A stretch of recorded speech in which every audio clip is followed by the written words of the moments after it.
매일경제.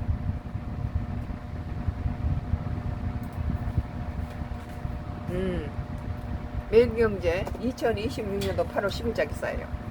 매경 이코노미스트. 모두가 불행한 부동산 세제 개편안. 모두가 불행하죠 지금. 뭐 불행한 게 무슨 농지법이라든지 또 이 검찰 보안 수사권이라든지 이 부동산이라든지 이 전부 다 이 괴로워요. 똘똘한 한 채의 보유세 급등, 세입자에게 부담 증가 불보듯, 주거 이동 사다리 줄어들고 임대소득자 노후 여력 축소. 정부가 내놓은 종합부동산세 개편안 한 축은 이른바 똘똘한 한 채에 대한 과세 강화다.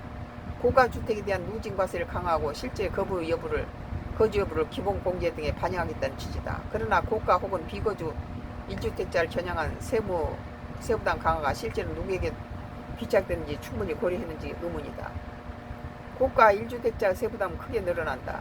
재산세 중복분 공제와 각종 세액 공제를 반영하지 않는 단순 계산으로 공시가격 50억짜리 주택에 거주하는 1주택자는 현행 약 2,364만원에서 2028년 3,800억만원으로 공시가격이 60억 원이면 약 3,222만원에서 5,900만원 증가한다. 기본 공제는 늘겠지만 공정시장 가액 비율과 고가 구간의 세율이 크게 오르기 때문이다. 그런데 1주택자를 다주택자보다 우대한다는 정책적 일관성을 유지하면서도 고가 1주택에 대한 누진과세를 강화하려면 같은 자산가액을 보유한 다주택자에게도 더 무거운 세부담을 지우게 된다. 실제 개편안은 그렇게 설계되어 있다. 다 죽이는 거예요. 내 보니까. 같은 방식으로 계산하면 30억짜리 아파트 살면서 10억 원짜리 아파트 두 채를 임대하는 3주택자 종부세는 현행 약 3,480만원에서 2028년에 약 6,560만원으로 늘어난다. 10억짜리 아파트 세 채를 임대하는 4주택자는 약 5,240만원에서 9,080만원 증가한다. 총 공시가격은 각각 50억과 60억으로 앞으로 고가 2주택자와 같지만 다주택자의 종부세 부담은 훨씬 크다.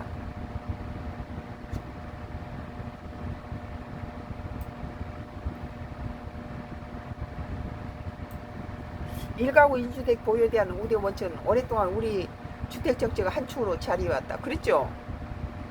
일가구 1주택을 건드려서 안 된다고 나는 봐요. 그러면 누굴 위한 정책이냐 이게. 물론 고가주택 보유자의 더 많은 세금을 부과하고 비거주 주택 보유에 대한 혜택을 줄이자는 데 나름은 명분이 있을 수 있다. 그러나 왜 1주택자에 대한 기존 우대 원칙을 약화해야 하는지 이거 나 이해가 안 되는 거예요. 그로 인해 얻은 편익이 무엇인지 보다 분명히 제시해 둘 필요가 있다. 그동안 정책적으로 우대해온 1주택자 보유자와 보유세를 부담을 높이는 과정에 다주택자는 물론 무주택자 임차 가구의 주거비 부담까지 커질 수 있다는 점은 심각한 우려를 낳는다. 세금 누구에게나 고지하느냐보다 최종적으로 누가 부담하느냐가 중요하다.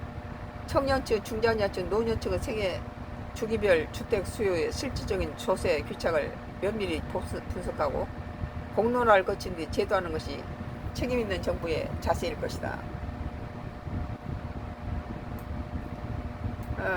매일경제 매경 이코노미스트 모두가 불행한 부동산 세제 개편안이라는 기사에 대해서 썬과 크루스 나의 정치 코멘트를 여기서 끝내겠습니다.